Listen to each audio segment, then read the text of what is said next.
Pues buenas tardes y bienvenidos, gracias por venir. Yo soy David, editor de Ediciones La Llave, editor de este libro de Elías Capriles. Bueno, gracias por venir. Gracias a ti por editar el libro y por organizar todo esto. Y gracias también a Tony Aguilar y al Espai TCI, a Cercla Gestal, por habernos cedido hoy este espacio para organizar esta presentación y por colaborar a ella. Bueno, seguramente todos conocéis aquí a Elías Capriles, no obstante, lo voy a presentar brevemente. Elías no solo es un reconocido transpersonal, un experto y un instructor en Dzogchen. Yo lo he definido en una anterior presentación, una anterior charla, como uno de los grandes sabios contemporáneos del budismo, específicamente del budismo tibetano y más específicamente aún del Dzogchen. Pero es más cosas, también es un catedrático ya jubilado de estudios orientales de la Facultad de Humanidades de la Universidad de los Andes de Venezuela. O sea, es una persona que ha tenido una amplia trayectoria académica. Es un experto en temas como filosofía política, ontología, filosofía de la historia, budismo tibetano naturalmente, estética, psicología, y ha producido numerosos libros relacionados con todos estos temas. Pero además, Elías es una persona que ha estado sobre el terreno trabajando, por ejemplo, en refugios que él mismo creó y dirigió, refugios para psicóticos, para personas con problemas de salud mental en la India y Nepal, refugios donde las personas, digamos, que podían hacer su camino, podían refugiarse allá para, digamos, encontrar salida a esas crisis de salud mental o a esas crisis espirituales.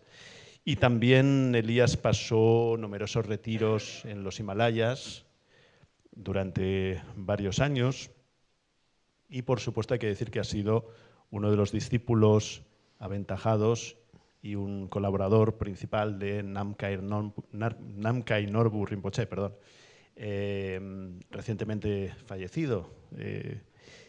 Y esto es muy importante porque ha sido tu maestro principal. Sí, bueno, es el maestro que yo represento hoy en día, digamos, a través de él yo enseño. Ahora, claro, mi práctica en Nepal, digamos que la esencia de mi práctica vino de Timle Norbu Rinpoche y Dudjom Rinpoche, pero después, ya en el 78, conocí a Chogyal Namkhe Norbu y encontré que el estilo de enseñar de él era como muy apropiado para nuestra época. Lo invité a Venezuela cuando regresé a Venezuela y pues fui encontrando que verdaderamente es el estilo para nuestra época, la forma de enseñar para nuestra época. Entonces me quedé en la comunidad Dzogchen y allí enseño, sí. Pues mira, Elías, ya que estamos en esto y antes de empezar como un preludio, pues casi que me gustaría comenzar preguntándote sobre tu relación con Namkhai Norbu. ¿Qué significó para ti? ¿Qué te transmitió? Pues mira, como digo, la práctica de Dzogchen mía más bien viene de Timle Norbu Rinpoche y Dudjom Rinpoche, pero yo los conocí a ellos quizá yo pierdo un poco el hilo de los años, pero debe haber sido en el 76, 77, y Chogyal Namkhe Norbu apareció por Bodanat en el 78, creo que fue, con un grupo de alumnos suyos italianos, a hacer una película sobre medicina tibetana, y se estaba hospedando en la Gompa Sakyapa de Bodanat, y entonces estaba dando enseñanzas en italiano. Me dijeron que él estaba allí, me hablaron un poco de quién era, fui a verlo y ahí fue que entendí que su forma de enseñar era la más apropiada para nuestra época, me pareció a mí. Y entonces ya quedé, me invitó a ir a Italia poco después, pero yo en Nepal vivía de una renta de un apartamentito en Venezuela En Italia era imposible vivir con eso, de modo que me quedé haciendo retiro en Nepal y cuando la vida me llevó a Venezuela, pues entonces invité a Chogyal Namkén Norbu a Venezuela y dijo que sí, que iría y al cabo de un tiempito fue y establecimos la comunidad Dzogchen. Rinpoche estableció la comunidad Dzogchen en Venezuela. Y sí, la forma de enseñar de Chogyal Namkén Norbu, por muchos aspectos, la considero como la manera de enseñar Dzogchen en nuestra época.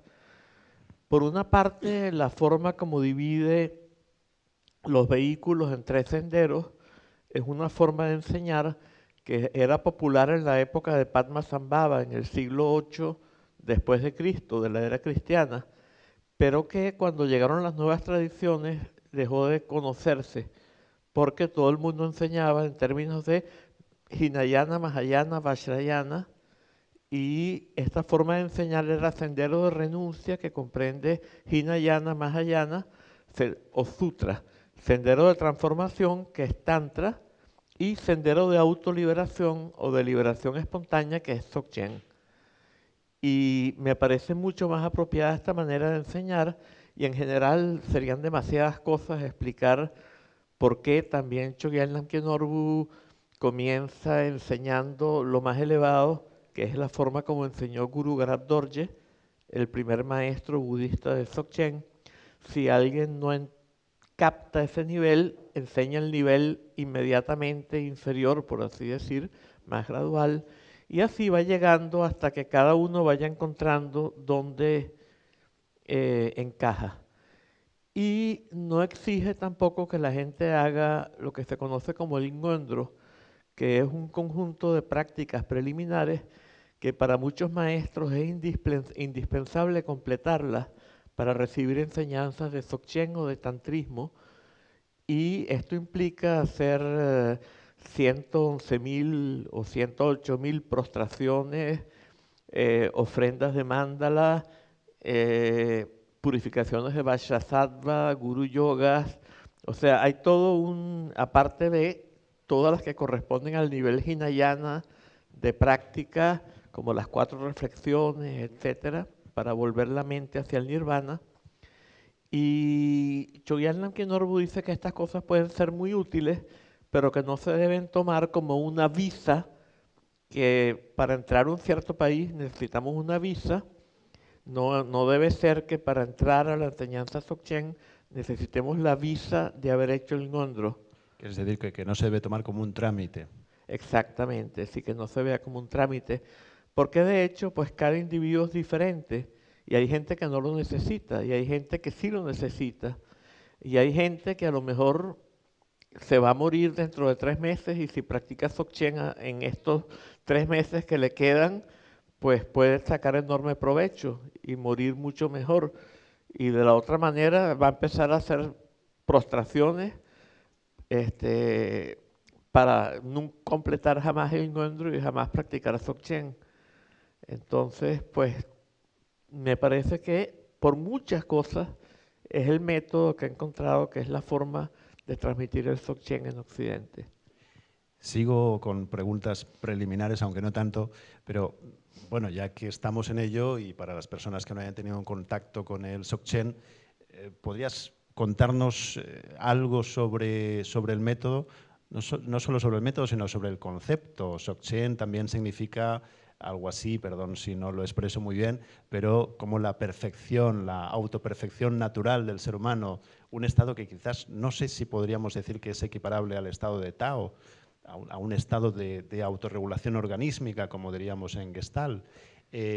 ¿Podrías contarnos algo sobre el concepto y también sobre el método para ¿Cómo no? empezar? Por supuesto.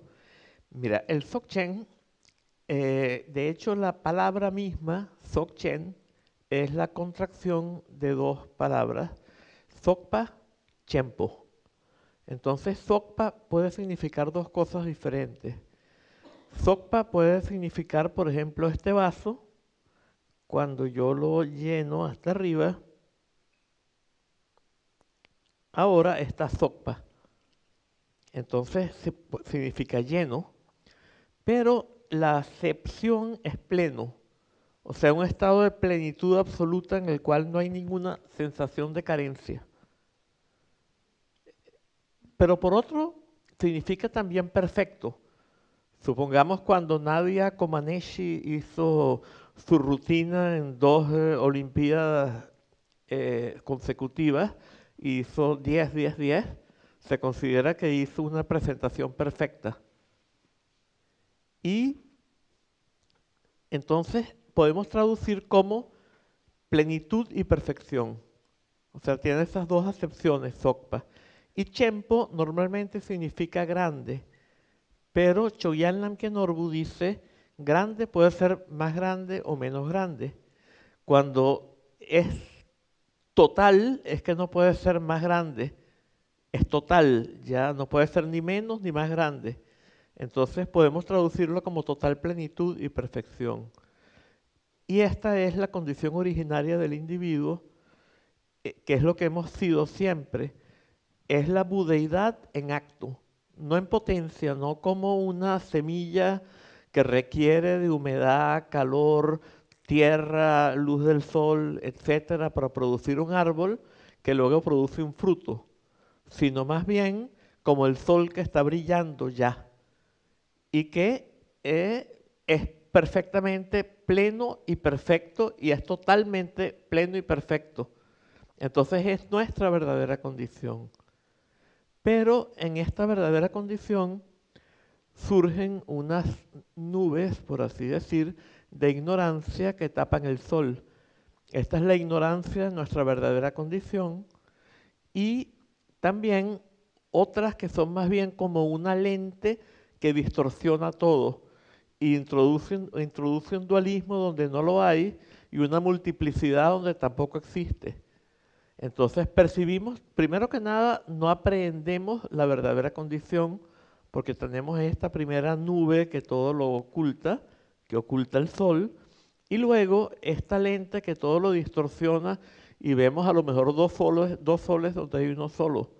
Y luego vemos muchísimas cosas como totalmente separadas, como intrínsecamente separadas, cuando tampoco lo están. De modo que de lo que se trata es de descubrir esta condición que ya tenemos. Para descubrir esta condición que ya tenemos hay 3 vías, según la enseñanza de Chogyal Namkhen Norbu, que son la de renuncia, que consiste en pensar que hay cosas que activan las pasiones y si se activan las pasiones creo mal karma y creo propensiones para mayor sufrimiento, por lo tanto es mejor que me aleje de ellas o que les aplique antídotos si ellas surgen. Este es todo lo que comprende Hinayana y Mahayana, está incluido bajo sendero de renuncia. Luego tenemos el sendero de transformación, que es el tantrismo. Entonces allí utilizamos las pasiones como la vía. No tenemos que huir de las pasiones, no tenemos que impedir que se manifiesten, bien sea alejándonos de los objetos que las estimulan, que las activan, bien sea aplicando antídotos a la pasión misma cuando ella se activa. Tenemos que transformarlas porque las pasiones son en un primer momento sabiduría. Entonces es el método de transformación. Transformar la visión impura de todo como substancial en visión pura, que es una visión de todo como una especie de holograma y como perfectamente puro, primordialmente puro y autoperfecto, en sí mismo perfecto. Esa es nuestra verdadera condición de Dzogchen. Y la transformación consistiría en transformar la visión impura en la visión pura, en Tantra, y las pasiones en la sabiduría que ellos son originalmente. Un ejemplo podría ser, viene alguien y entra acá y empieza a insultarme. Lo primero que sucede es que cualquier pequeña pasión que yo pudiera tener, que estoy pensando, estaría hablando bien, estaría hablando mal, o lo que sea, se va y automáticamente ni siquiera hay dualismo en el primer instante. Después surge ya el dualismo de sujeto y objeto, pero todavía hay total claridad. Esos 2 estadios podemos llamarlos sabiduría cual espejo. El primero, porque en un espejo no hay separación entre reflejos y capacidad reflectante. No hay dualismo sujeto-objeto. Pero también porque toda la situación se aprecia nítidamente, de una manera perfectamente clara. De modo que si me agreden, también yo me puedo defender. Esto es necesario. Y el método de transformación es transformar la pasión. El tercer momento es cuando yo empiezo a pensar, pero ese que cree que a mí me va a venir a humillar así, y allí surgen una cantidad de pensamientos, sube la tensión arterial, se me retuerce el estómago, etcétera. Y entonces yo me visualizo como una deidad del tamaño del universo, una deidad airada, con pezuñas, colmillos, pero es una manifestación búdica. Y yo soy del tamaño del universo, de modo que no hay nada afuera para dirigir la ira, y toda la energía que surge se transforma en la energía de sentirme como esa deidad del tamaño del universo rodeada de fuego. Y con esa visión de claridad, yo puedo tratar de descubrir la capacidad cognitiva en la que se manifiesta esto, que es como el espejo que es no dual. Entonces, este es el método de transformación, y uno de los métodos más importantes en el tantrismo es la famosa relación erótico-mística de la karma mudra o del karma mudra, que es una relación de pareja en la cual se utiliza la energía erótica para transformarla en sabiduría. Pero evidentemente que el tantrismo no es solo eso. Eso es simplemente un elemento, pero en Occidente por lo general se sobredimensiona ese elemento y la gente piensa que tantrismo se reduce a esto, ¿no? No, esto es tantrismo, pero tantrismo no es esto. Es algo más amplio, ¿no? Hemos estado muy reprimidos. Lo estamos todavía. Sí. Supongo que tiene relación con eso. Por supuesto, de ahí viene, evidentemente. Por último, Dzogchen. Esta es la tercera vía, es el sendero de autoliberación. Y consiste en que se nos introduce directamente a nuestra verdadera condición, que se ejemplifica con el espejo, en el cual los reflejos aparecen en él, no fuera de él. No podemos decir ni que los reflejos son el espejo, ni que el espejo son los reflejos, pero tampoco podemos decir que son separados o distintos entre ellos. No hay nada que podamos decir al respecto. Y cuando tenemos esta primera vivencia de esta condición que se ejemplifica con el espejo, cuando después de esto cualquier pensamiento que surja, al nosotros mirar aquello de lo que está hecho, se manifiesta la mente búdica, el Dharmakaya, en el cual no hay dualidad de sujeto y objeto, y es una, podemos traducirlo, Chik She Kundrol. Chik es uno, She es lo que es cognitivo, digamos gnosis o sabiduría. Sabiduría única o gnosis única. Kundrol, kun es todo, drol es libera. Gnosis única que todo lo libera, o sabiduría única que todo lo libera. Al mirar el pensamiento que surge, el pensamiento se libera por sí solo. Y si el pensamiento está muy cargado de intensidad, es una pasión. Entonces es la pasión que se libera por sí sola. Y ese es el método del Dzogchen. Entonces, ¿qué es lo importante del Dzogchen? En el budismo, para mí, quizás una de las distinciones más importantes que existen es entre la palabra Pali Sankata y Asankata, o en sánscrito sánscrita y asánscrita, o en tibetano Duche, Dumache. Esto muchas veces lo traducen como compuesto o no compuesto, pero en verdad es una palabra que tiene muchas acepciones. Podemos decir creado, producido, fabricado, inducido, condicionado, compuesto, intencional. Tiene todas esas acepciones, sánscrita o sánkata o duche. Y dumache es lo que no es nada de eso.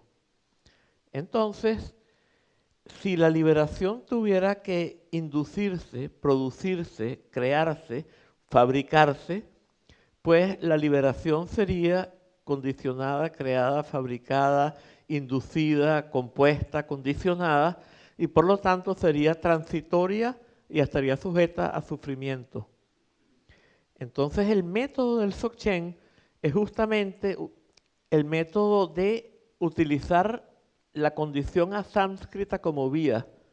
O sea, lo que distingue el Dzogchen de las demás vías es que las demás vías te dicen que el nirvana es asánscrita, es no creado, no producido, no fabricado, etc. Pero todos los métodos para llegar a él están basados en la producción. Por ejemplo, en el Mahayana se te dice, tienes que completar la colección de méritos y la colección de sabiduría. En el tantrismo tienes que realizar una serie de actos. En el Dzogchen es la liberación espontánea. Y esta liberación espontánea es la única forma de liberación que es verdaderamente asánscrita, o sea que corresponde de verdad a la esencia misma del budismo. Y de hecho, el Buda histórico aplicó el sendero de renuncia, y extremadamente, pero cuando él se iluminó o despertó, no fue a través de la renuncia. Él ya había llegado al agotamiento de la renuncia y se sentó bajo el árbol Bodhi, tuvo todas las visiones de demonios que lo atacaban, permaneció impasible. Luego las apsaras, bailarinas celestes que lo seducían, también permaneció sin ser afectado por estas visiones. Entró en un estado muy profundo, meditativo, y luego apareció la estrella de la mañana, la percibió de manera no dual y sin ninguno de estos tipos de avidia, de confusión, de error a las que nos referimos antes, como la nube que todo lo oculta, esta ignorancia de la verdadera condición, el dualismo sujeto-objeto o la multiplicidad. Simplemente esto se manifestó por sí solo. Entonces fue liberación espontánea. Él aplicó el método de la renuncia, pero cuando se liberó, cuando despertó, cuando se iluminó, fue al estilo Dzogchen. Entonces lo que caracteriza el Dzogchen es que hace de la forma característica de iluminarse, de despertar, su propio método. Y por eso es un atajo a la realización, básicamente.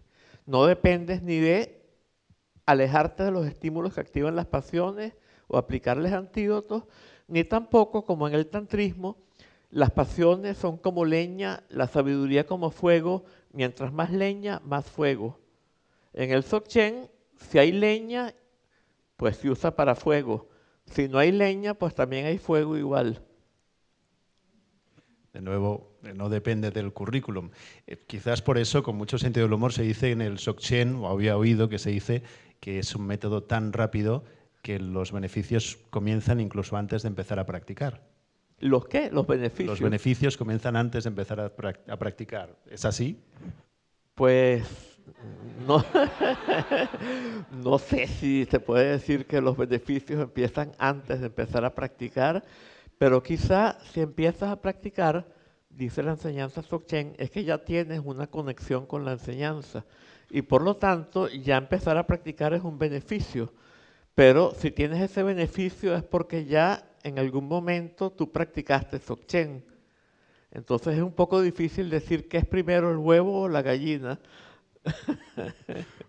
Me acuerdo de hay un libro que se llama Confesión de un ateo budista de Stephen Batchelor, donde cuenta, habla un poco de lo que estabas diciendo, cuenta lo importante que fue para Buda el dejar la vía de la renuncia, el dejar de lastimarse, el dejar esa vía sufriente para abrazar esa iluminación de una manera espontánea.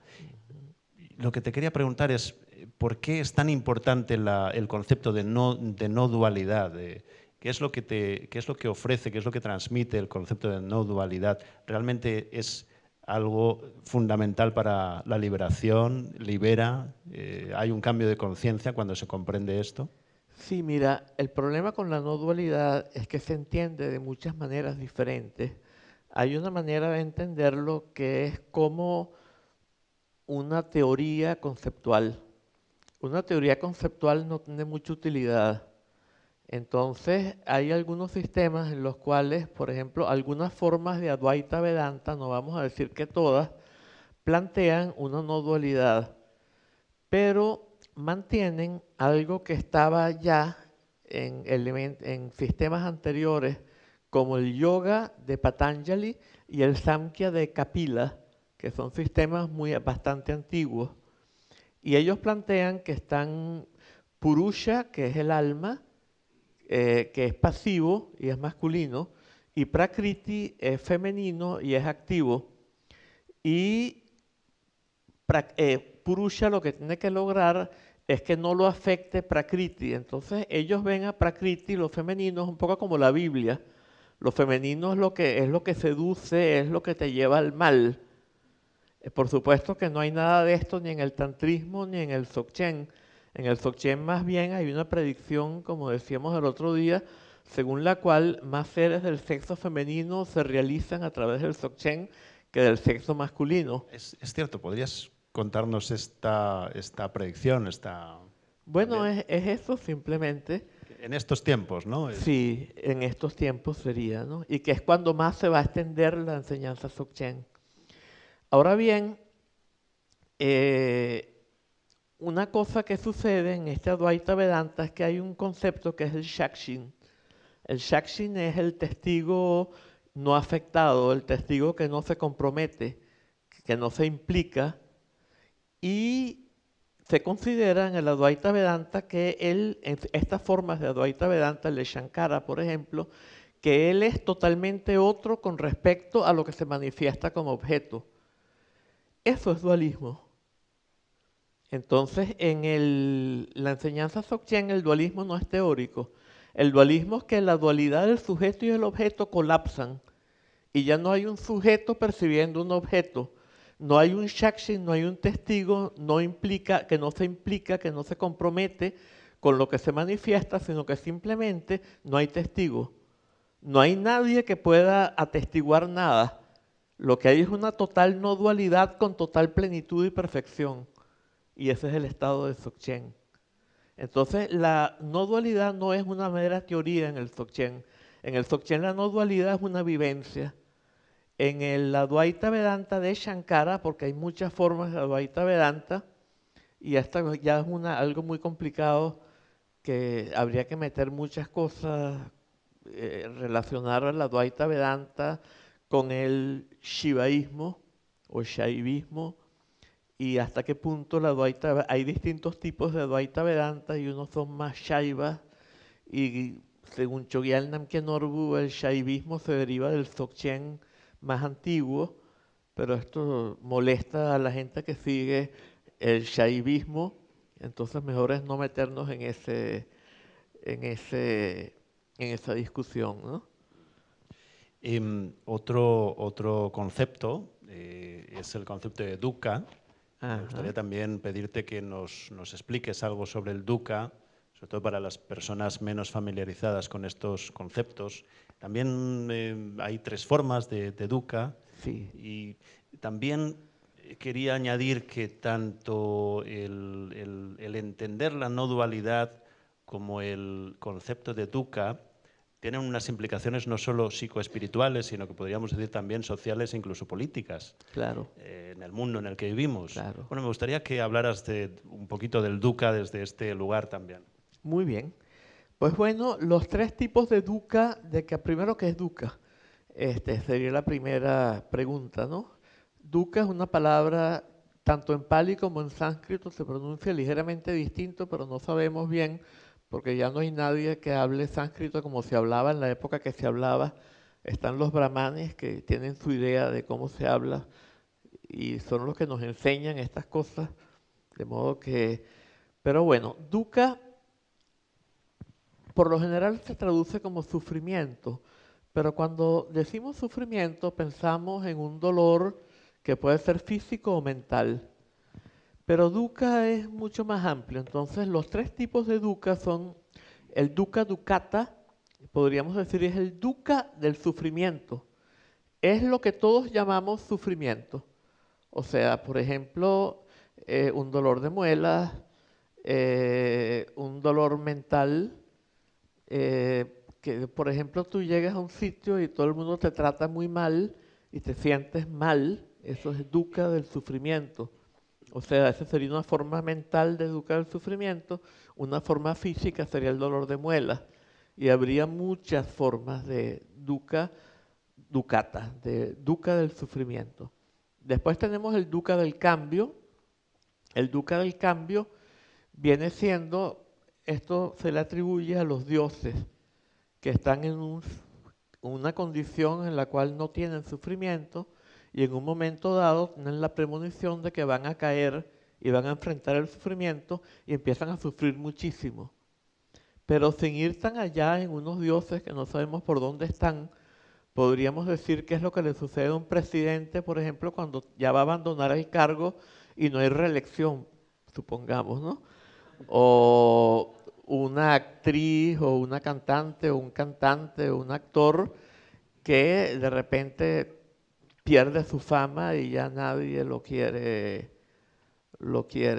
o por ejemplo lo que le ha pasado a alguna persona famosa que entra alguien, por ejemplo Liz Taylor, una vez se le metió Kitty Kelly, una periodista, como mucama, la contrató y lo que quería era ella hacer un libro sobre, bueno, y la retrató horrible en el libro, la tuvieron que meter en una cura de sueño y entonces eso sería dukkha del cambio.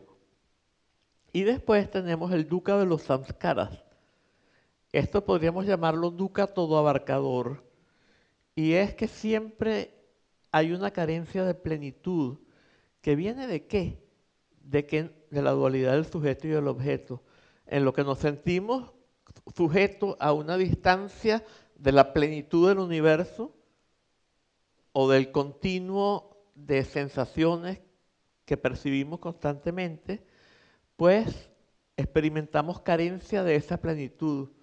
O cuando la totalidad que comprende al sujeto y el objeto se escinde en sujeto y objeto, el sujeto experimenta carencia de esa totalidad. Entonces, nunca, en tanto que siga habiendo sujeto y objeto, es imposible que nos sintamos totalmente plenos. O sea, esto sería algo así como un malestar existencial. Sí, exactamente. Ese es el malestar existencial.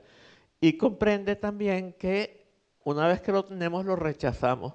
Y cuando lo rechazamos, lo volvemos más sufriente, porque el dolor surge del rechazo. Esto es más difícil de demostrar. Yo lo ilustro con el ejemplo de las plumas de ganso, pero yo creo que no nos va a dar tiempo de meternos bueno, muy brevemente, yo le decía a mis alumnos en la universidad, los varones heterosexuales, ¿qué diríais si os digo que las 49 ninfas más deseables del universo os van a acariciar vuestro cuerpo desnudo con plumas de ganso, tratando de procuraros el mayor placer posible? Decían, yo quiero. Y yo les decía, pero van a seguir haciéndolo por 49 días y noches sin parar. Entonces al comienzo, pero eso sigue.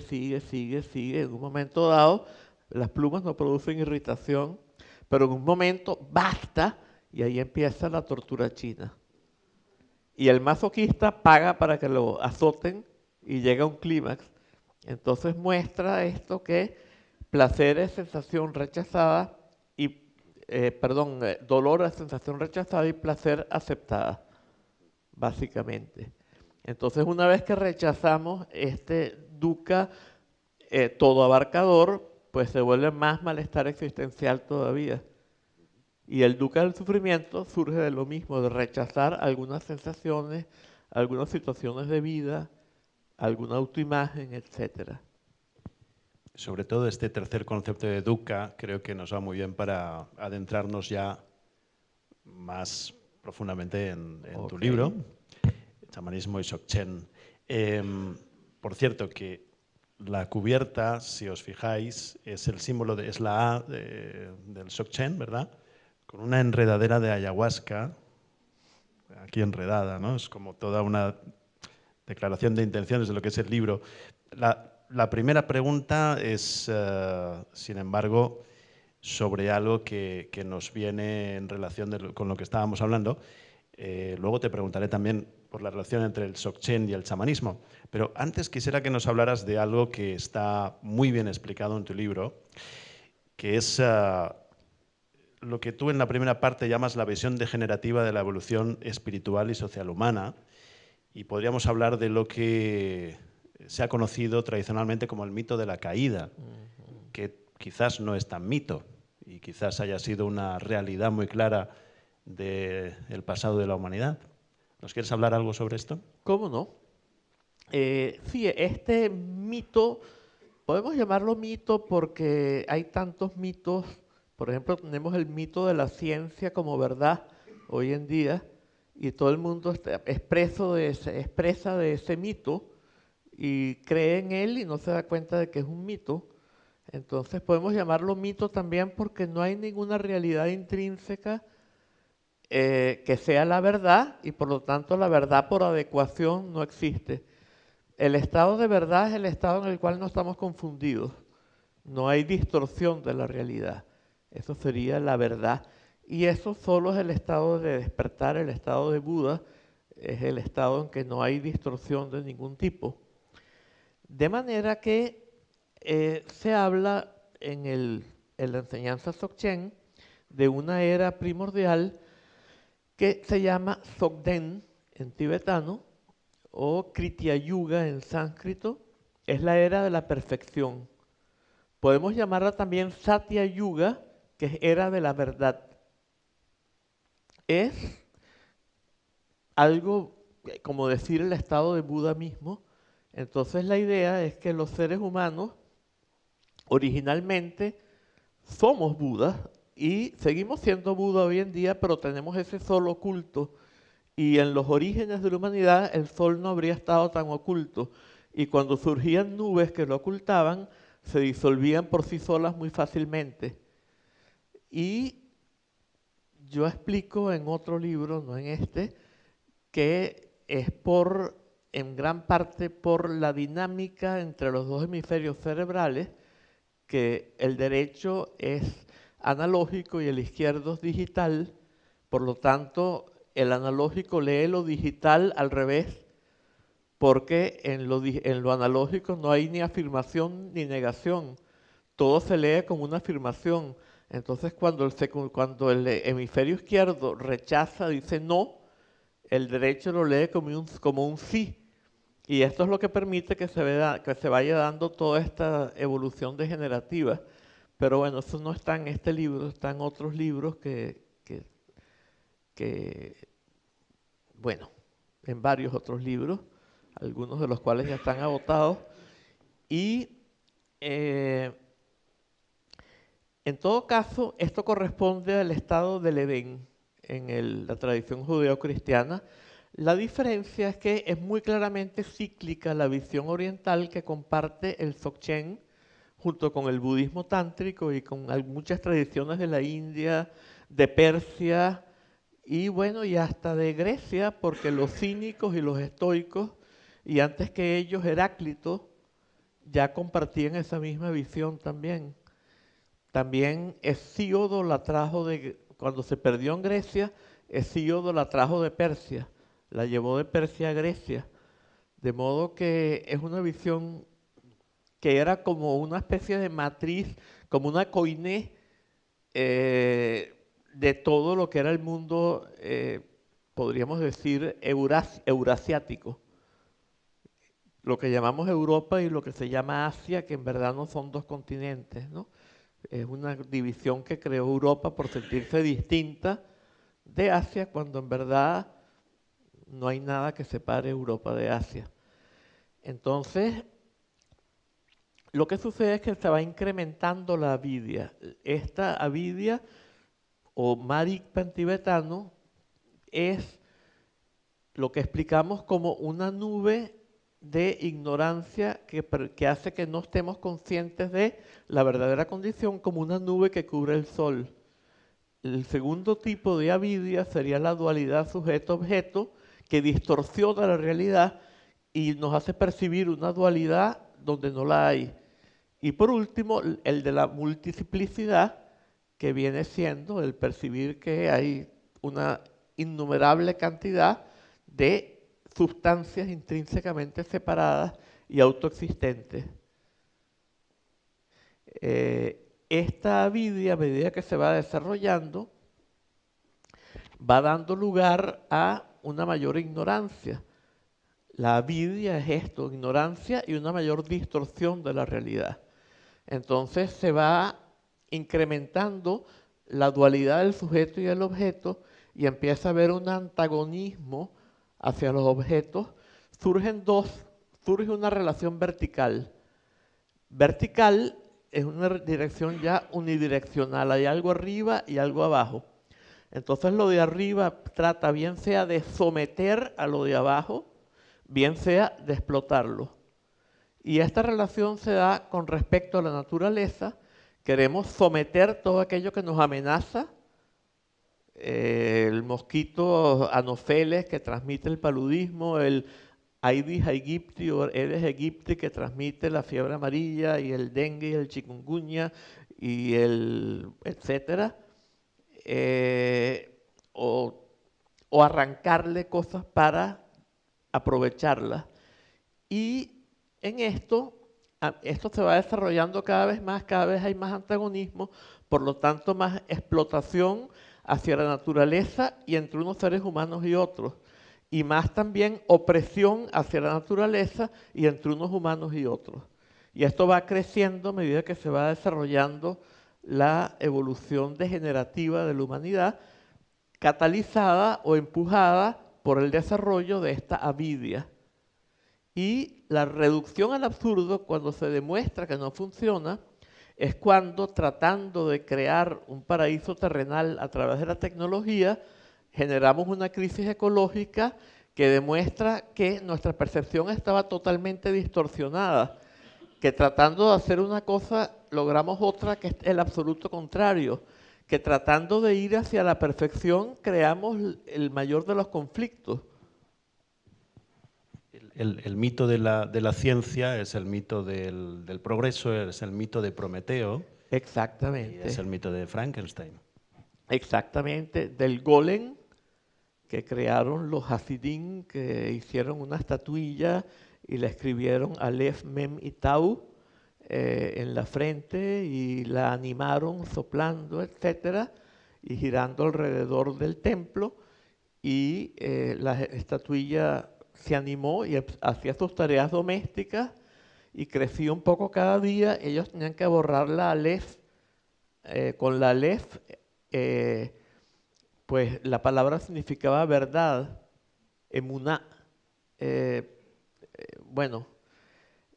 y sin la Aleph significaba muerte, emet, met y emet, o sea, emuná es otra acepción, met y emet. Entonces al borrarle la Aleph quedaba met, que es muerte, y ahí el golem se disolvía en barro.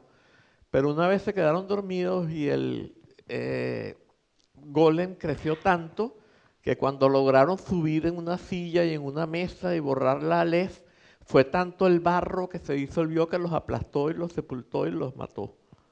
Entonces esto es un poco lo que está sucediendo con la crisis ecológica hoy en día, pero eso malo puede ser lo bueno también, porque es gracias a la crisis ecológica que se muestran las contradicciones y pueden transformarse en conflicto al darnos cuenta de ellas, al percatarnos de ellas. Mientras que en tanto que estuvieran ocultas no nos percatábamos de ellas y no se hacía nada por eliminarlas. De modo que ahorita la crisis ecológica misma está exigiendo una respuesta de los seres humanos que está haciendo que suceda algo. Y parte de lo que sucede es lo que está sucediendo acá, que hay bastante gente escuchando hablar de estas cosas que hace un cierto tiempo, pues vendrían a lo mejor unos cuantos escapados del manicomio, pero no mucha más gente. Hay que decir también que Elías es un destacado militante, activista, ecologista, y no desde el punto de vista del ambientalismo, sino de la ecología profunda, es decir, de una ecología transformadora, que se ocupa de profundizar, de ir a las causas raíz sociales, económicas, pero también psicoespirituales. Entonces es un tema importante en la biografía de Elías, no quería olvidarme de decirlo también, porque ahí vemos que está la teoría, pero también está la práctica en muchos sentidos en la vida de Elías. Quería preguntarte también por el tema del chamanismo y Dzogchen. Qué raro, Sí. ¿cómo se entiende esto? Mira, la palabra chamanismo originalmente se refería a la espiritualidad de los pueblos paleosiberianos. O sea, lo americano no se llamaba chamanismo. Y el Bön tibetano tenía un Dzogchen y tenía también un chamanismo. Y no eran contradictorios. La gente que estaba interesada en el aspecto meramente chamánico de manejar entidades espirituales, bien sea para beneficiar a otros seres, bien sea para hacerles daño, eso se consideraba como una vía posible en el Bön, pero había otra que era el Dzogchen y que era liberarnos de la influencia de cualquier realidad. Entonces, liberarnos tanto de la creencia en una realidad de seres espirituales como la creencia en esta realidad que llamaríamos mundana o la realidad física o la realidad cotidiana. En el Bön existía la gente que practicaba, por ejemplo, Chöd, aunque esta práctica ya en su forma actual se desarrolló en el budismo. Una maestra tibetana llamada Machik Labdrön la desarrolló combinando elementos de Dzogchen, de tantrismo, de Mahayana e incluso de Hinayana, y produjo esta práctica en la cual, al igual que en el chamanismo americano, que el chamanismo americano no usa la palabra chamanismo, esto ya es un poco un atropello que lo llamemos chamanismo cuando no corresponde. El Bön es más parecido porque el Bön, su aspecto chamánico es más parecido al chamanismo paleo-siberiano. De hecho, yo creo que está muy conectado. Y en la medida en que el Bön tenía también un metachamanismo, lo que yo llamo metachamanismo, una tradición de liberación, de iluminación, de despertar, es posible que también el chamanismo paleo-siberiano lo tuviese, no lo sabemos. En todo caso, cuando yo escribí este libro, no tenía en mente lo que se llama chamanismo tradicionalmente, el chamanismo paleo-siberiano, ni tenía en mente el Bön, sino que en México hay mucha gente que practica en la comunidad Dzogchen y practica también chamanismo con maestros americanos. Y hay muchos tipos de maestros y evidentemente que no se puede generalizar cómo son todos, pero en Venezuela y en Sudamérica en general, en la selva amazónica, de casi todos los chamanismos que yo he tenido noticia y los que se estudian en los libros, por ejemplo, hay un libro muy famoso de Michael Harner con varios autores, es una antología que se llama Alucinógenos y Chamanismo, y allí parecen todos estar de acuerdo en que en el chamanismo americano se considera que la realidad ordinaria es ilusoria y que la realidad a la que accede el chamán es la verdadera realidad. Entonces, de lo que se trata es de tener un trato con estas entidades espirituales a las que se accede a lo mejor con el uso de la ayahuasca, etcétera, y usarlas bien sea para bien, bien sea para mal. Pero, por ejemplo, en Venezuela, una de las tradiciones que hace este tipo de cosas son los Yanomamis, una etnia. En los Yanomamis, el aprendiz de chamán tiene que invitar a todas estas demonios y deidades, lo que sea, en particular unos llamados Hekuras. El nombre es parecido a Herukas en el budismo tibetano, que son deidades airadas, pero es otra cosa. Y hacer que habiten en su pecho. Pero lo que está haciendo el individuo es haciéndose susceptible a la influencia de unas entidades que no puede controlar. Y esto le puede ir en contra de sus propios intereses o lo puede ayudar a sus intereses, pero él no puede tener la garantía de que le va a ir en todo caso, incluso si fuera a favor de sus intereses, no le va a resolver el problema de la vida. Lo más que puede es ayudarlo a resolver cuestiones mundanas, a ayudar a curar a alguien o algo malo, a destruir un enemigo. Pero no va a haber liberación de esta manera. En el budismo tibetano, pues está esta práctica que introdujo Machik Labdrön y que tiene antecedentes en el Bön, aunque no existe exactamente igual en la época prebudista. Y, por ejemplo, se va a la persona al, podemos llamarlo osario, el sitio donde se dispone de los cadáveres, se botan los cadáveres, se cortan en pedazos. O sea, en el Tíbet lo tradicional no es enterrar ni tampoco cremar.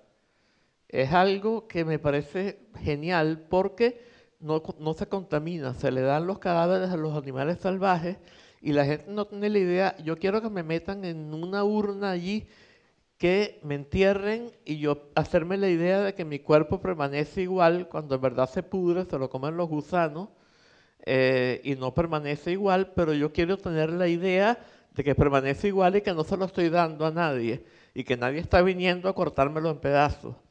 Más bien acá es una total generosidad, es no identificarme con aquello que murió, eso que sirva al mundo y que se dé, entonces se secciona, se dan los brazos, la cabeza, el cuerpo, las vísceras, los órganos a los animales salvajes y con eso no se contamina, no sale un humo que contamine la atmósfera, no hay cadáveres putrefactos que contaminen las aguas, sino que simplemente todo se recicla y un acto de gran generosidad, yo en vez de querer quedarme para mí, en mi yo egoísta, pues estoy muriendo, entregando mi vida a dar más vida. Y en estos sitios se considera que habitan demonios muy poderosos. Entonces la gente va a estos sitios y ofrece su cuerpo como comida a los demonios, en algunos casos visualizándolo como néctar liberador, de modo que cuando los demonios lo consuman, se liberen y dejen de querer hacerle daño a los seres. Y el individuo tiene que tener la vivencia de ver a todos estos demonios que vienen a comérselo. E incluso puede que experimente que se lo están comiendo.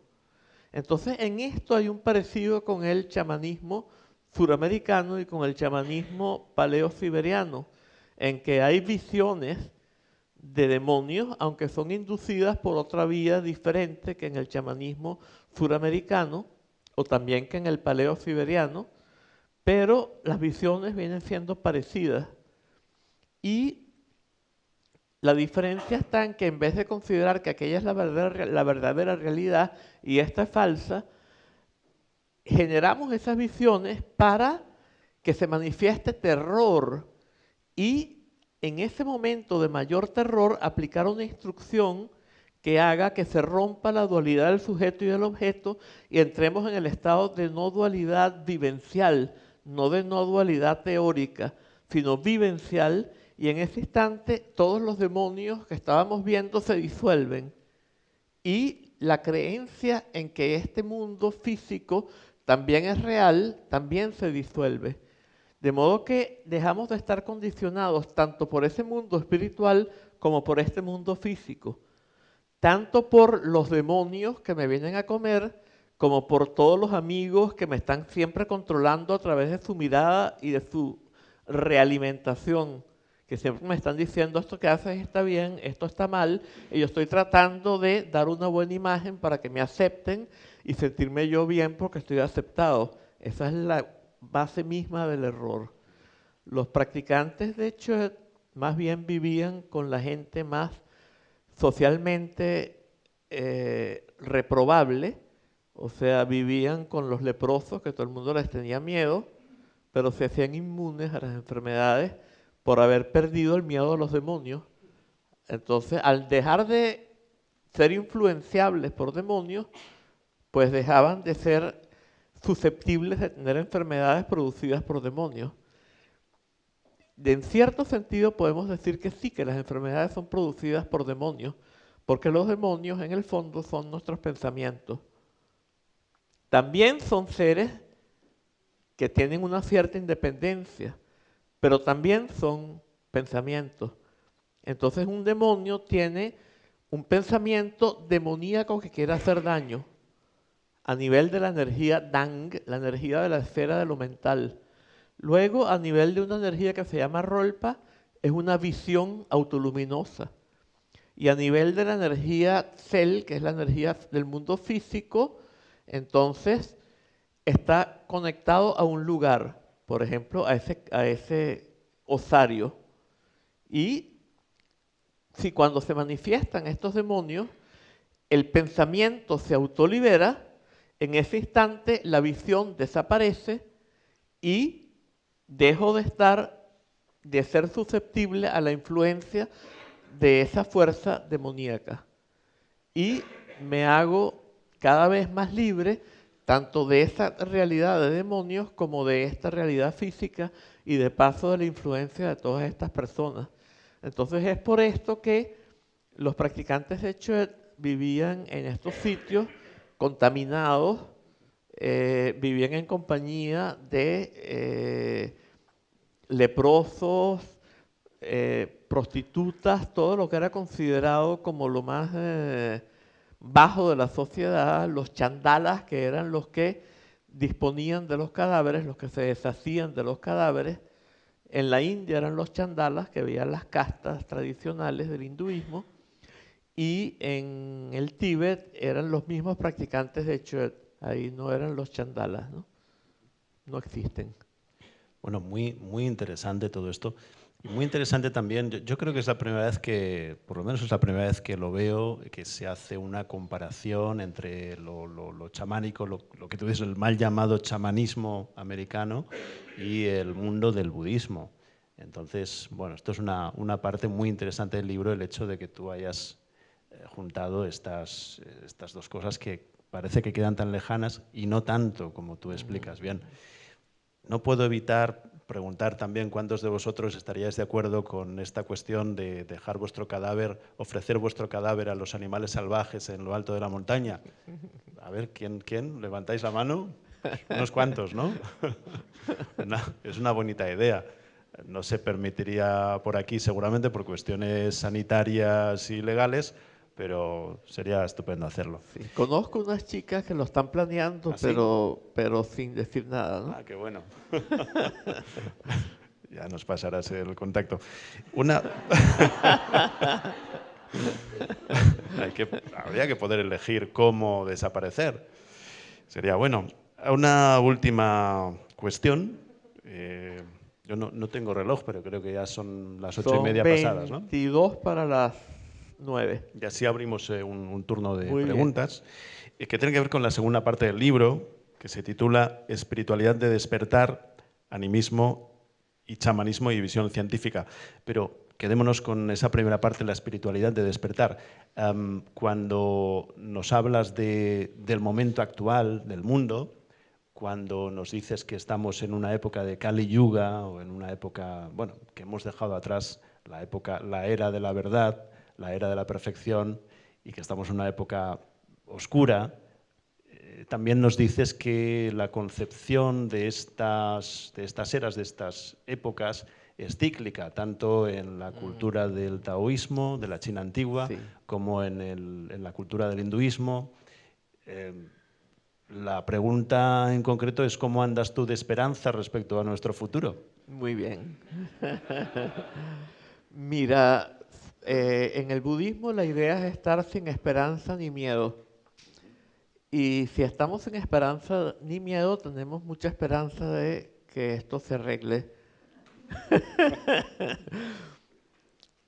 En general, lo que sucede es lo siguiente, que lo que decíamos, que la crisis ecológica mismo demuestra que estamos tan mal que nos lleva a la búsqueda de la transformación que es necesaria. Y esto se está dando en esta época. Y justamente lo que tenemos que ser capaces es de reconocer cuál es la espiritualidad liberadora, la espiritualidad, porque ¿cuál es la raíz del problema? Ya lo dijimos, la exacerbación de la avidia. Entonces dijimos, una era esa nube del desconocimiento. El segundo tipo era la dualidad del sujeto y del objeto. Y el tercero es la multiplicidad, pero la multiplicidad es una fragmentación que tiene que ver con la fábula de los ciegos con el elefante, que están en el Udana del Canon Pali, en el Tatakatakarbha Sutra del Canon Mahayana, y también aparecen después en Sanaí, el poeta sufí, y luego en Rumi en el siglo XIII. Y adaptándola a nuestra época, un rey le dice a los ciegos que determinen la identidad de un elefante. El que pone la mano en el ojo dice que es un cuenco, el que toma un colmillo dice que es un gancho metálico para llevar trozos de hielo, el que toma la trompa dice que es una manguera de bomberos, el que pone la mano encima de la cabeza dice que es una olla de barro, boca abajo, el que toma una oreja dice que es un abanico o un aventador, el que pone la mano en el lomo dice que es una silla de manos, el que abraza una pata dice que es un pilar, y el que toma la cola ve que es cordiforme y se mueve y la lanza y trata de salir corriendo gritando que es una serpiente. Nosotros somos mucho peores que estos ciegos porque todo aquello que sentimos que nos amenaza tratamos de destruirlo, y todo aquello que sentimos que nos puede beneficiar se lo queremos arrancar al elefante, y el elefante es el ecosistema del que somos parte y del que dependemos para nuestra existencia misma. Y si matamos al elefante como lo estamos matando ahora, nos estamos suicidando. Un autor catalán que me regaló su libro recientemente, Jordi Pillem, decía, hablaba citando a alguien más, citando a otro catalán también, Ramon Panikkar, Raimon Panikkar, decía, hablaba de un terricidio. Podríamos decir, para poner a la tierra, si es un cidio, tiene que ser un ser vivo. Hablemos de un gallacidio, ¿sí? El asesinato de la tierra. Y es nuestro suicidio al mismo tiempo. Al mismo tiempo que estamos matando la tierra, nos estamos suicidando nosotros. Entonces, justamente, darnos cuenta de la gravedad de la crisis ecológica es el empujón que nos permite. Entonces hay varios ejemplos. Uno es alguien que está en la cárcel, pero la cárcel es toda de cristal y no se da cuenta de que está en la cárcel. Mientras no se dé cuenta de que está en la cárcel, no puede querer salir. Tiene primero que darse cuenta de que está en la cárcel para poder salir. O el otro es un ejemplo de un cabello que representa el dukkha.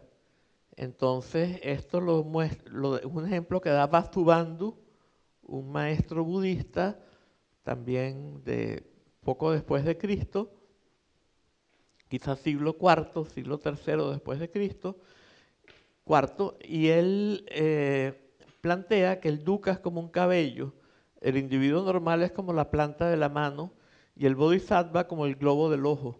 En la planta de la mano el cabello puede permanecer por siempre, en el globo del ojo hay que sacárselo porque arde.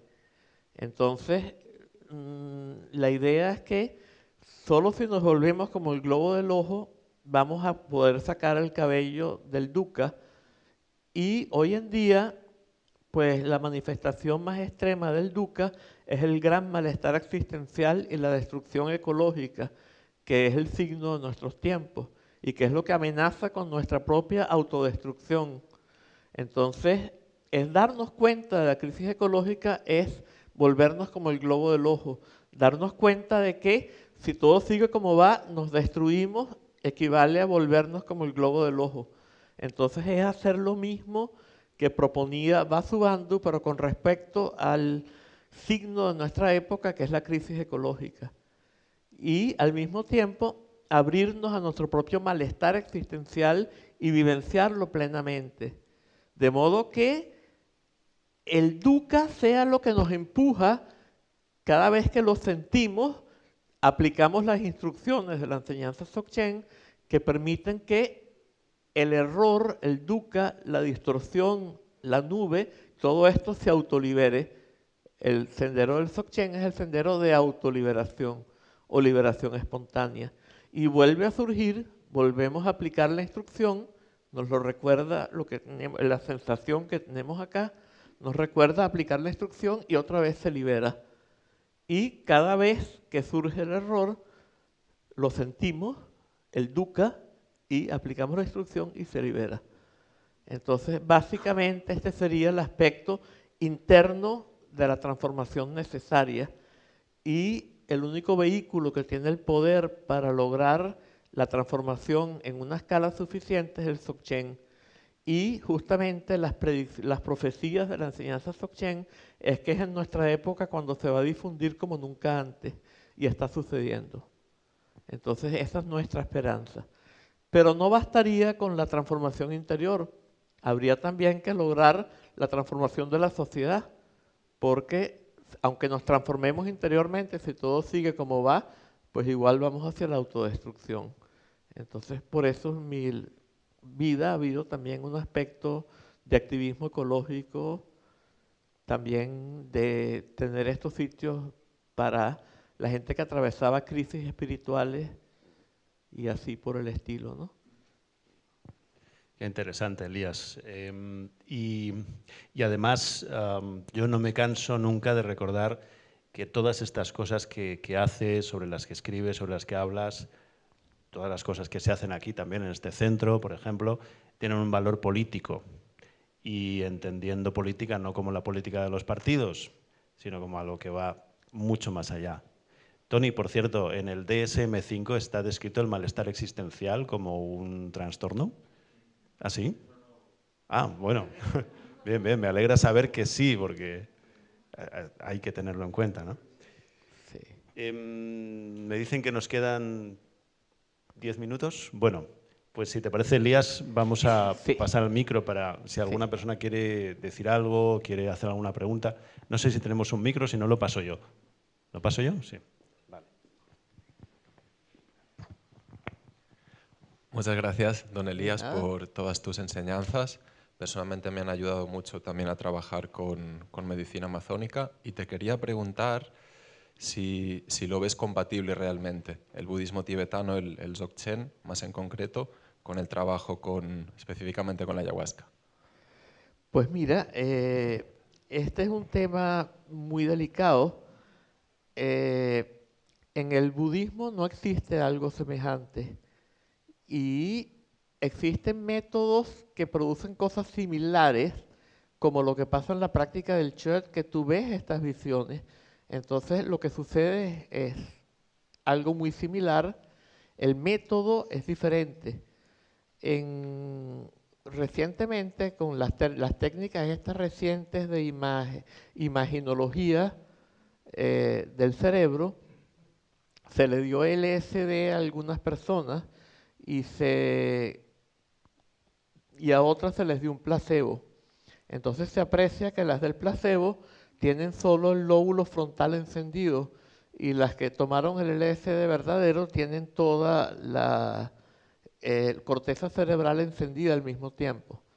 Entonces, pues, esto muestra un poco cómo actúan estas sustancias.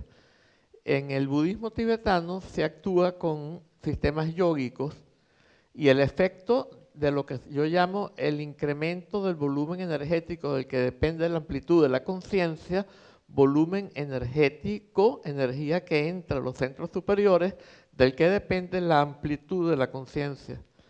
Tal como, o sea, por ejemplo, cuando tienes toda la corteza cerebral encendida, la mente figura a fondo, que es una mente túnel, deja de ser tal y abarca mucho más. Se vuelve mucho más cercana a una condición panorámica. Entonces, esto pasa con los yogas tibetanos y pasa también con esta sustancia.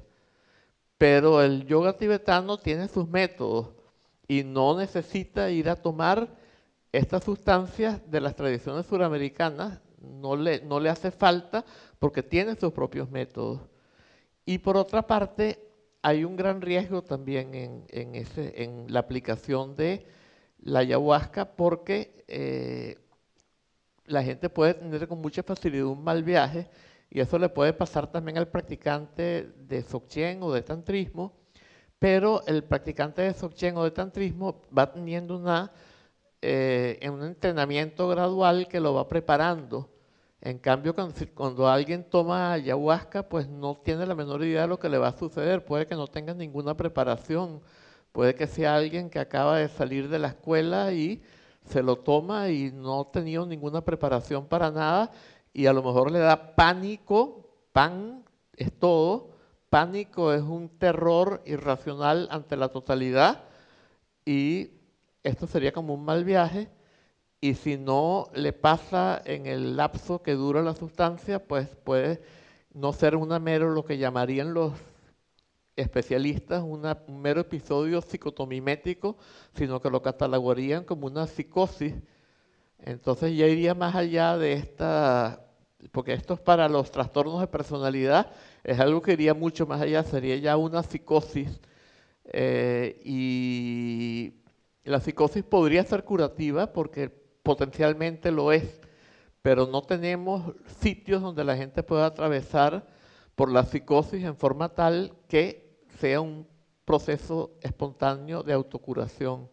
Entonces yo no lo recomendaría para nada. O sea, yo recomendaría más bien ajustarnos a los métodos tradicionales que tienen cada sistema.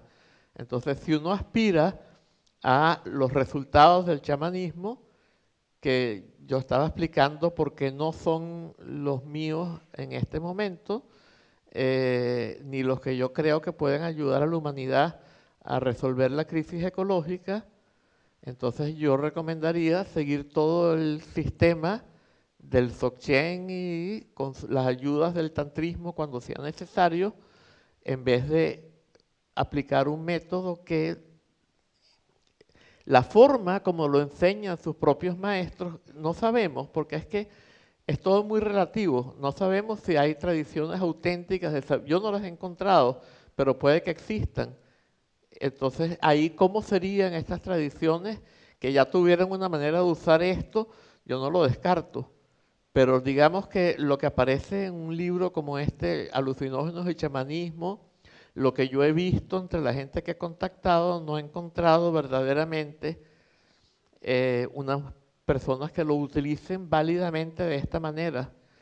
Y pues, hay el señor que me escribió el prólogo a este libro, que mucha gente en la comunidad Dzogchen de México lo considera como un metachamán, pero no nos hemos conocido todavía. Estoy esperando que nos conozcamos en mi próxima visita a México y ahí por lo menos podré decir si considero que sigan existiendo, por lo menos en este señor, tales tradiciones o no.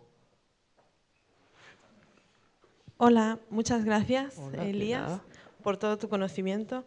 Bueno, yo quería comentarte algo sobre las malas energías y sobre los espíritus que causan enfermedad, ¿no? Según la medicina tibetana.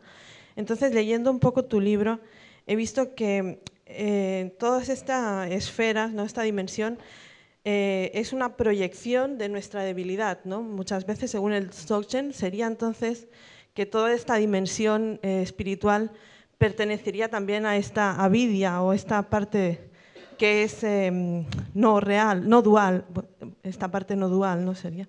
No, al revés, dual.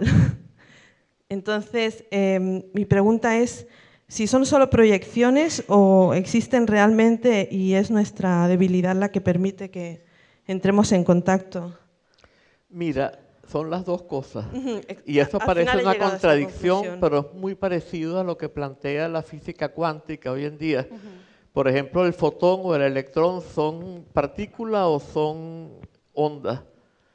En ciertas circunstancias de experimentación se manifiestan como partículas y en otras como ondas, pero al mismo tiempo no se pueden manifestar como las dos. Todo depende de las condiciones del experimento. Quizás no es un ejemplo perfecto porque ninguna analogía es perfecta, pero en un sentido, los seres tienen una cierta existencia independiente, en el sentido de que son seres que se creen seres, tal como nosotros nos creemos seres. Ajá.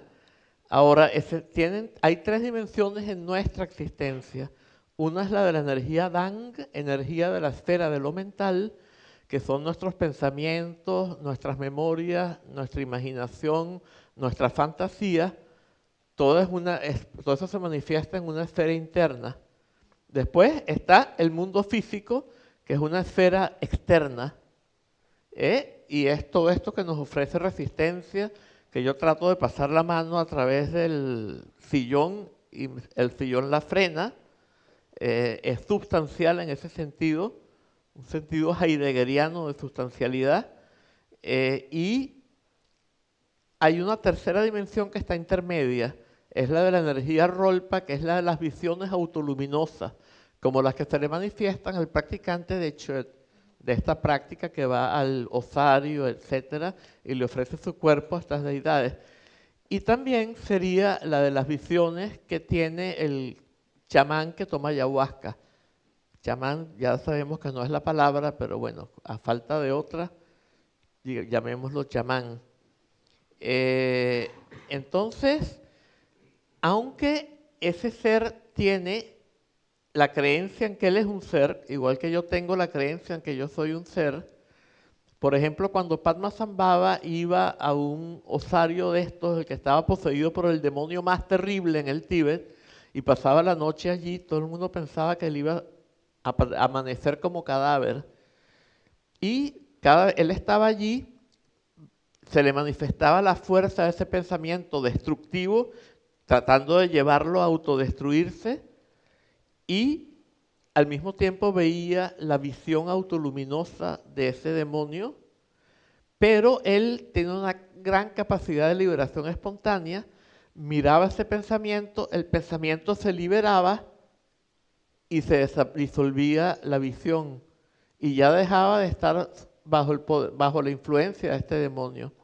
Se volvía a manifestar ese pensamiento y la visión, y otra vez se liberaba. Y así se repetía esto hasta que la fuerza de ese demonio se transformaba en un bucle de autoliberación, y eso significaba que ese demonio había sido subyugado y había sido transformado en un guardián de la enseñanza. Es la forma como se transformaron los demonios en guardianes en el Tíbet después de la visita de Padmasambhava. Y entonces nosotros, visualizándonos como Padmasambhava, utilizamos esos guardianes para que nos protejan en nuestra práctica también.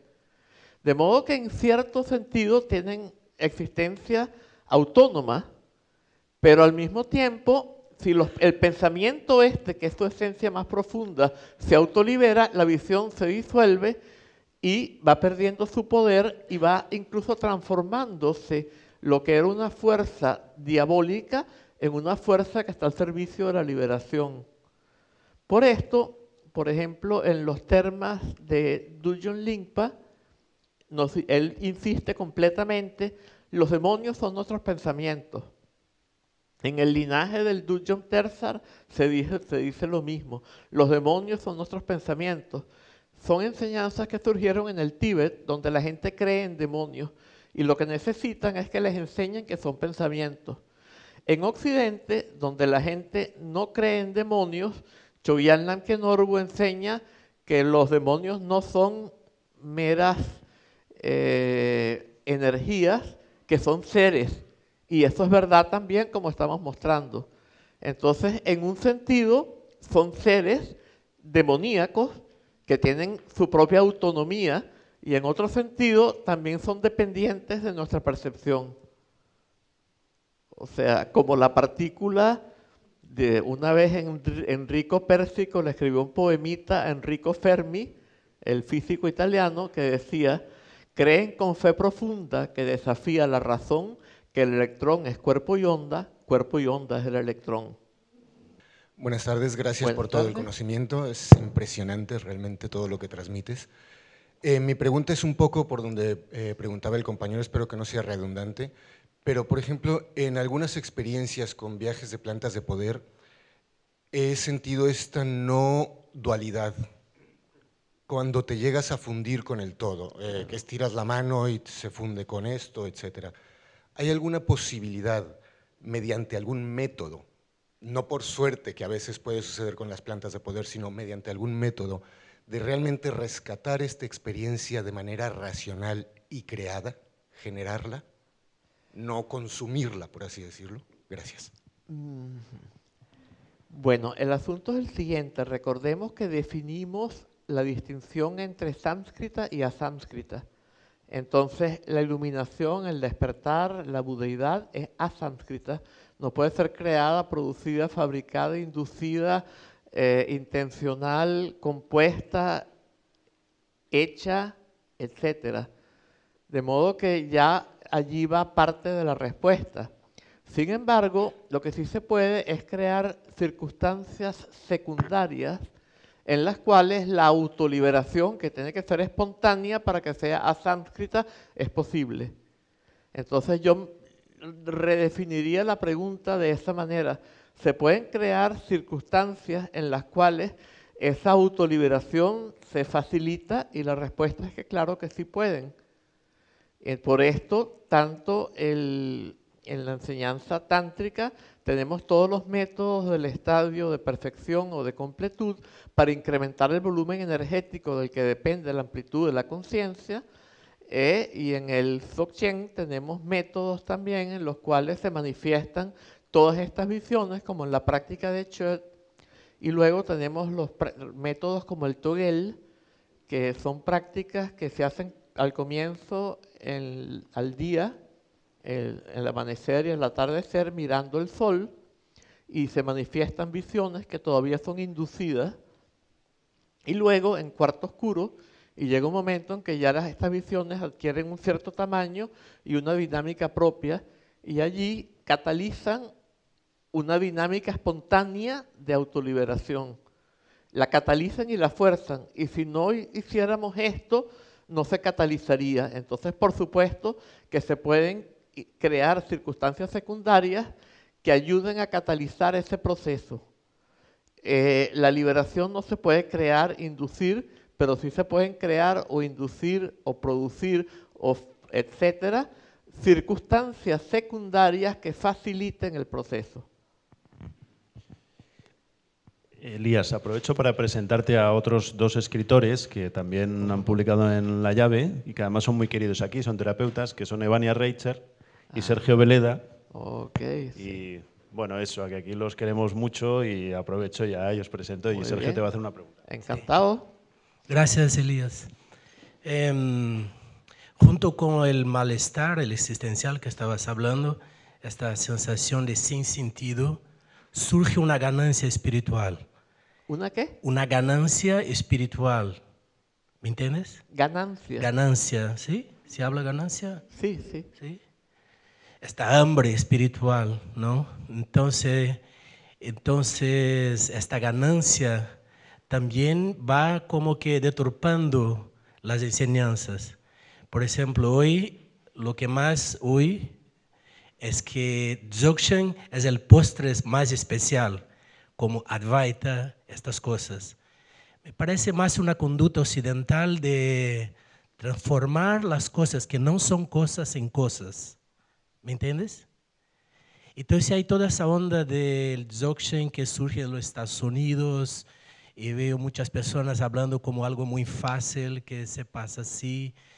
Entonces, lo que te pregunto es que si entiendes que el Dzogchen se encuentra en una situación muy delicada también como enseñanza, por esta facilidad, yo diría por una ganancia espiritual.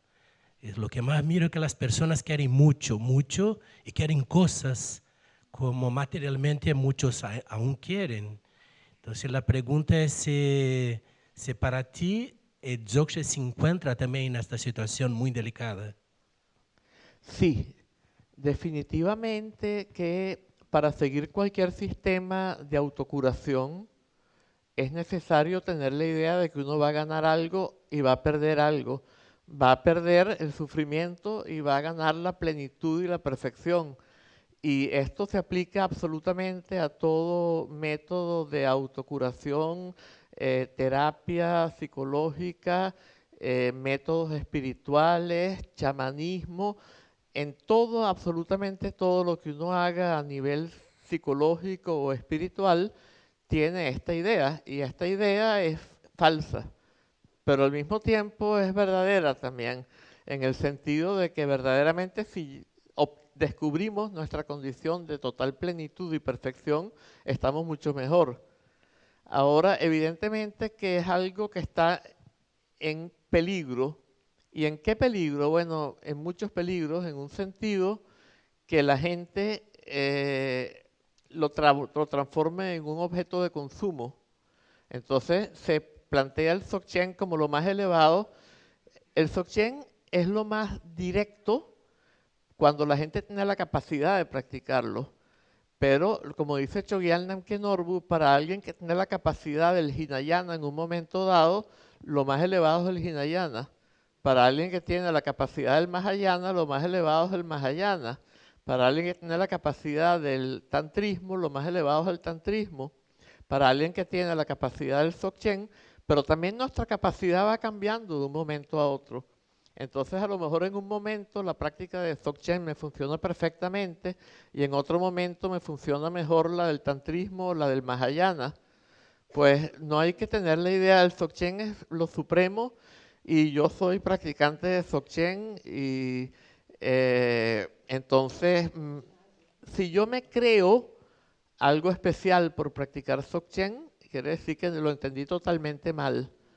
Entonces tengo un sentimiento de superioridad, y lo que se descubre con el Dzogchen es la suprema igualdad, que es el todo lo contrario, ¿no? Entonces, verdaderamente en esa suprema igualdad es donde no hay diferencia entre nada. Y eso es lo que se llama el estado de Dzogchen, que está caracterizado por total plenitud y perfección. Pero en lo que empecemos a vender el Dzogchen, o se transforma en una cosa de mercado, aunque la persona no tenga el interés en venderlo, pero ya automáticamente se va a transformar, va surgiendo un peligro muy grande. Y es muy importante también, una cosa muy importante es que hoy en día cualquiera enseña Dzogchen. Tradicionalmente solo puede enseñar Dzogchen alguien que ha sido reconocido por su maestro como el que tiene el linaje que él tenía, el que se ha transformado en su heredero. Y hoy en día cualquiera decide enseñar Dzogchen. Por ejemplo, bueno, en el caso de la comunidad Dzogchen, lo que hay ahora es instructores hasta este momento. No hay nadie que haya sido designado como sucesor de Chogyal Namkhen Norbu. Entonces lo que hay son instructores. Los instructores no son maestros, son instructores.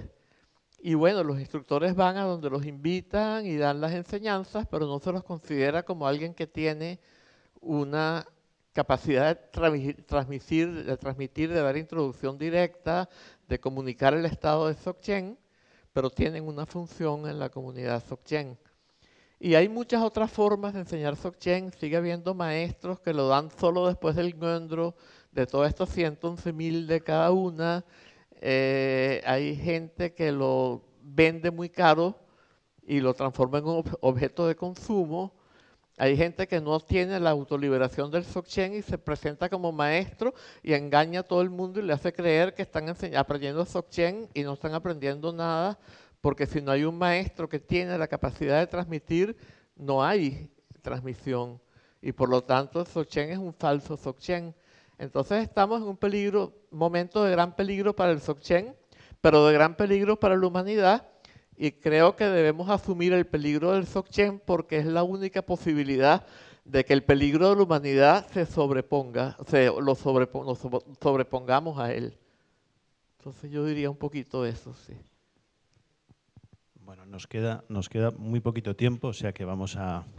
Una pregunta un poco más concreta del Chod. Si nos podrías hablar del Chod del Bon, porque nos has hablado del Chod que sería ya del siglo XII, pero ¿qué sería ese Chod ancestral? Si tienes una información sobre, digamos, ese chamanismo autóctono tibetano.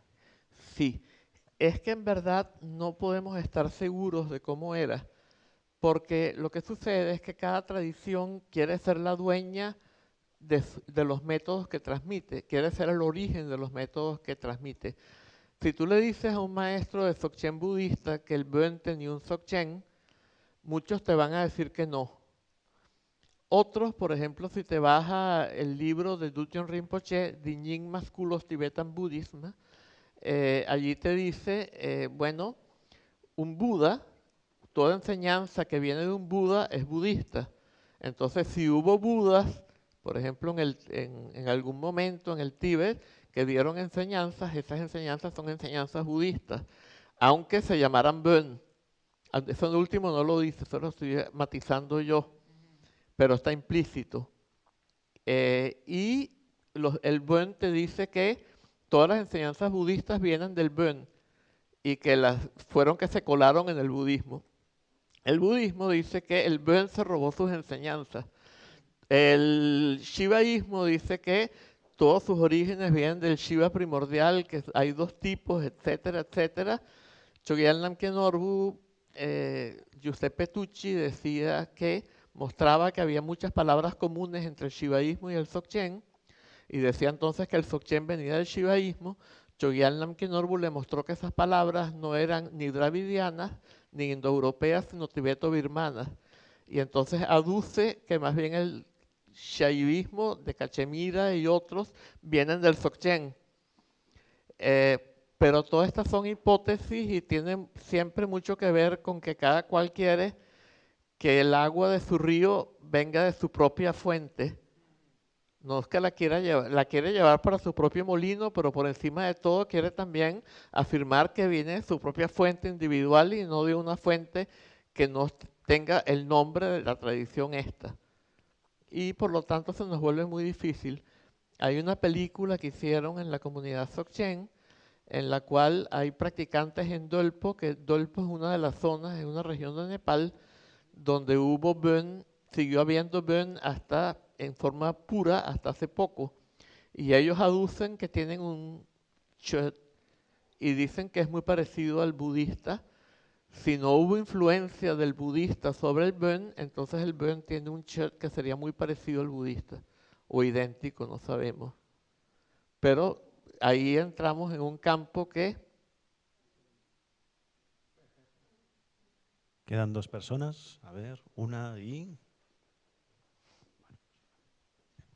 Hola, Elías. Hola.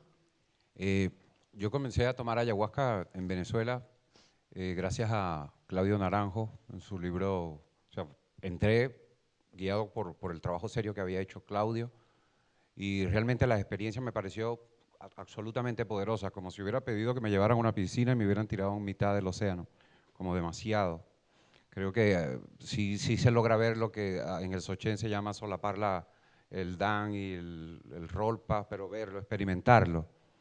Aunque, bueno, luego también dejé de tomar ayahuasca por la misma recomendación de Claudio Naranjo que decía mucha toma y poca expansión de la conciencia, o sea, mucha gente entreteniéndose irresponsablemente y además tuve una experiencia absolutamente demoníaca, o sea, fui arrastrado, pero una cosa que estuve a punto de perder la vida, o sea, mi integridad física en riesgo. Y nunca tuve ninguna asesoría, o sea, no me tomaron de la mano el chamán, simplemente déjenlo. Pero me pareció algo realmente irresponsable y había gente que simplemente nunca había tomado ayahuasca y estaban allí. O sea, algo bien irresponsable. Pero la parte positiva es esto que te digo, de que tú logras experimentar realmente, porque no sé si a veces nos pasa a todos que cuando hablamos del Dzogchen, el estado primordial, la no dualidad, entonces nos llenamos de conceptos, pero realmente como lo que se dice el Baba Maya Paña, o sea, la sabiduría de la experiencia, no sé si realmente nos hacemos los locos o si realmente la vivenciamos. Entonces me parece que lo realmente genial del Dzogchen, que como decía el compañero, que no es que una vía fácil del facilismo, pero si se puede obtener una vía de liberación, además espontánea, donde no me crea yo un gran practicante y más bien no se elabora ese ego de yo tengo 111.000 postraciones. De hecho, en Venezuela ya hay gente que sabe que yo estoy contigo y he practicado Dzogchen y ya algunos budistas me han dicho, oye, sabía que fácil, qué mantequilla, ¿no? O sea, qué fácil, no hiciste las 111.000 postraciones y ahora estás en Barcelona recibiendo las enseñanzas secretas. Entonces, como cierto celo. Y ayer escuchaba que Iñaki Preciado decía que los practicantes del Bon habían sido perseguidos por el budismo. Entonces, de alguna manera trato de ser honesto, si no sintiéndonos como que ahora los tomadores de ayahuasca también sean como que execrados de una práctica que puede ser valiosa, aunque a mí me parezca de alguna manera algo irresponsable. ¿No te parece que, como tomando la palabra, no sé, el compañero, que hay una oportunidad súper valiosa de al menos vivenciar el estado primordial? Eso es lo que te quería plantear. Mira, por supuesto que lo que pasa es que hay muchos estados similares que no son los mismos. Y la gente que toma ayahuasca no tiene ninguna preparación para distinguir estos estados. Entonces vamos a hablar de 3 estados, bien sea holísticos o bien sea holotrópicos, tendientes a lo holístico, ¿no? Donde holístico se deriva de holos, que es totalidad, ¿sí? Tienes el estado de nirvana no estático, que es la iluminación budista, el despertar budista, y es el estado de Dzogchen. Es un nirvana no estático. Un nirvana estático es que te quedas en un estado en el cual no hay contacto con el mundo.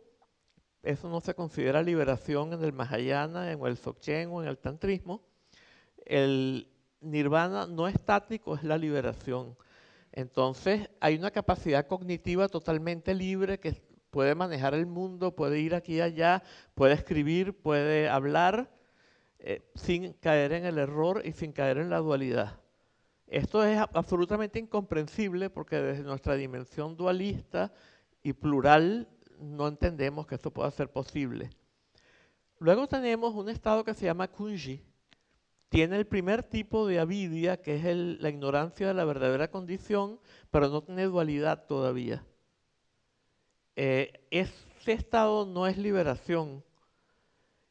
Después tenemos los reinos sin forma. Entonces los reinos sin forma eran los que tenían, aquellos a los que llegaban los maestros del Buda. Entonces se panoramifica la atención. Todavía hay una dualidad sujeto-objeto sutil. Te identificas con ese objeto inmenso, lo conceptúas y te identificas con ese concepto y sientes que tú eres eso y te puedes sentir grande, orgulloso. Entonces todos esos 3 estados se podrían manifestar después de una toma de ayahuasca, pero no sabes cómo distinguir uno de otro. Ahí está el grave problema, pero el mayor problema es que se puede también presentar el mal viaje. Una experiencia de total terror, de la cual podría ser que no salieras. O sea, entonces conlleva un gran riesgo y, por supuesto, como dicen que todo gran ganancia conlleva un gran riesgo. Si la ganancia es pequeña, el riesgo es pequeño. Si la ganancia es grande, el riesgo es grande. Pero si tenemos un método completo como lo es el Dzogchen, que ya viene milenariamente con toda su metodología, como dice Chogyal Namkhai Norbu, el Dzogchen ya tiene todos sus métodos, no hace falta venir a inyectarle un poquito de otros métodos diferentes. El Dzogchen tiene sus métodos por los cuales también se manifiestan todas esas cosas que se manifiestan con la ayahuasca. Las visiones, las vivencias de unidad, absolutamente todas esas cosas, pero también hay un entrenamiento para distinguir unas de otras y para garantizar que estemos desarrollando las que son verdadera liberación y no aquellas que no lo son. Y sobre todo, que no caigamos en un trabajo como el de estos tipos de chamán, como los que se discuten en este libro de Harner, Alucinógenos y Chamanismo, que entonces es una cuestión manipuladora utilizar a esos seres con los que se entra en contacto a través del uso de la sustancia para manipular. Entonces, siguiendo un método tradicional, no estás arriesgándote a que vayas por aquí o por allá sin saber, sino que estás siguiendo un método que tiene una certidumbre de hacia dónde va, y unas personas que están autorizadas por la tradición se considera que ya tienen la vivencia. Por supuesto que no podemos demonizar al que toma ayahuasca. Por el contrario, por ejemplo, hubo un lama muy famoso que se llamó Lama Yeshe en la escuela Gelugpa, que por cierto le reconocieron el tulco aquí en España, y fue a visitar a Chogyal Namkhen Norbu y estuvo con él y le pidió enseñanzas, etcétera. Este chico, ya no es tan chico, ya tiene como 36 años, pero bueno. Y Lama Yeshe dijo que sus mejores alumnos eran los que venían de haber estado tomando estas cosas. Bueno, porque de alguna manera habían tenido vivencias de unidad que a lo mejor no eran capaces de distinguir cuáles eran las auténticas de cuáles no eran, pero por lo menos las habían tenido y tenían una cierta fe que no podía tener el que no hubiera tenido nunca una experiencia más allá del ego normal, limitado con nuestra sensación de que me acabo aquí, aquí empiezo y aquí me acabo, y de aquí para adentro soy yo y de aquí para afuera soy no yo, es no yo, mejor dicho. ¿Sí? Entonces evidentemente que condenarlo, verlo mal, sería terrible. De hecho, Chogyal Namkhen Norbu en 3 ocasiones distintas dijo 3 cosas totalmente contradictorias sobre la ayahuasca, y me imagino que dependía de la gente que tenía enfrente, porque un maestro realizado habla según lo que necesita la persona y no creyendo que hay una verdad conceptual que no existe, porque los conceptos jamás se adecúan a la cosa.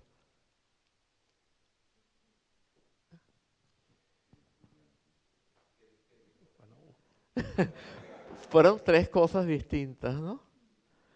Una vez en Perú dijo, es malísimo, te daña completamente todo el sistema de canales, etcétera. Una vez en Venezuela dijo, oh, tú puedes tomar una vez para ver qué tal. Y una vez en la portada de The Mirror decía, el asunto es que requiere capacidad. Entonces, como puedes ver, son 3 opiniones totalmente diferentes. ¿Cuál creía él? No, yo creo que le estaba dando una píldora diferente a cada paciente. Última pregunta y terminamos. Gracias. Hola, Elías. Me gustaría preguntarte, bueno, me sorprende que cuando dices que el Dotzen es un método de liberación, de autodeliberación espontánea, ¿cómo podemos llegar hasta ahí sin muchas prácticas cuando necesitamos prácticas de conciencia en la ecología, por ejemplo, ¿no? Y en la ética, para muchas cosas que no nos damos cuenta? ¿Cómo es esto? Mira, hay 2 enfoques bueno, hay muchos enfoques de la espiritualidad, pero consideremos 2, ¿verdad? Uno de ellos consiste, por ejemplo, en irnos entrenando gradualmente en los 4 inconmensurables catalizadores del despertar, que son amor, hagámoslo, digámoslo en el orden que los enseña la tradición Nyingma, comenzando por ecuanimidad, amor, compasión y júbilo. O por ejemplo, aplicando los 6 o 10 paramitas, ¿no? Generosidad, disciplina, etcétera, etcétera. Y de esta manera ir construyendo la realización, pero la realización no se puede construir. Esto te va cambiando, pero es un condicionamiento nuevo y es relativo, no te va a transformar radicalmente. Pero es un método, ¿no?, de ir modificando podríamos decir, me choca la palabra, pero podríamos hablar de, hubo un libro de John Lilly que se llamaba Programming and Metaprogramming the Human Biocomputer, ¿no? Programación y metaprogramación de la biocomputadora humana. Los humanos no somos ordenadores, perdón. Los humanos no somos ordenadores, somos humanos. El ordenador es algo totalmente condicionado por programas y sistemas. Nosotros estamos condicionados, pero con la posibilidad de liberarnos de eso, y ese es nuestro objeto en la vida, nuestro fin en la vida. En cambio, un ordenador no puede tener ese fin en la vida. Pero bueno, podemos reprogramarnos, pero siempre será algo creado, producido, fabricado. No va a ser algo transitorio y que no está libre de sufrimiento, está sujeto a sufrimiento. Se puede ir por esa vía y luego aplicar métodos para obtener una vivencia. Esa es la vía del Mahayana. Y se dice que se tardan 3 ciclos cósmicos temporales inconmensurables en alcanzar la budeidad. Es un método un poquito largo. Tenemos el método del Dzogchen, que es el contrario. Descubrir el estado de Dzogchen, que es nuestra verdadera condición, y naturalmente se manifiestan los 4 inconmensurables, los 10 paramitas, y todo esto de manera espontánea. Pero tenemos que tener un maestro válido, aplicar las prácticas como son, y dependemos en gran parte de cuál es nuestra capacidad y en gran parte de las bendiciones que se nos den. Entonces hay un imponderable allí también. No podemos garantizar que el método va a funcionar. Tenemos entonces también métodos para incrementar nuestra capacidad, que también se pueden aplicar. Evidentemente, yo soy del método del Dzogchen, de descubrir la verdadera condición, y se manifiestan automáticamente las cualidades que le son inherentes, y no del método de irlas transformando a través de una programación nuestra que la hacemos sobre nosotros mismos, aunque considero que también puede ser válido y que a veces es muy necesario. En la comunidad Dzogchen muchas veces encontramos que la gente nueva que llega no es acogida. La gente la trata de una manera muy brusca, y hay gente que incluso se va cuando pasa esto, y si la gente aplicara un poquito más de estos métodos de desarrollar cualidades positivas como los 4 inconmensurables y los 10 paramitas, a lo mejor se sentiría la gente mucho más acogida y sería bueno en la comunidad Dzogchen. Por eso también creo yo que es uno de los motivos por los que Chogyal Namkhen Norbu introdujo el entrenamiento del Santi Mahasanga en la comunidad Dzogchen. Bueno, creo que si te parece bien, sí, acabaremos aquí. Simplemente, nada, agradeceros a todos por venir y especialmente agradecerte a ti, Elías. Bueno. Ojalá se repita pronto, que vengas a visitarnos de nuevo. Y bueno, gracias por tu sabiduría omniabarcante. Muchísimas gracias. Bueno.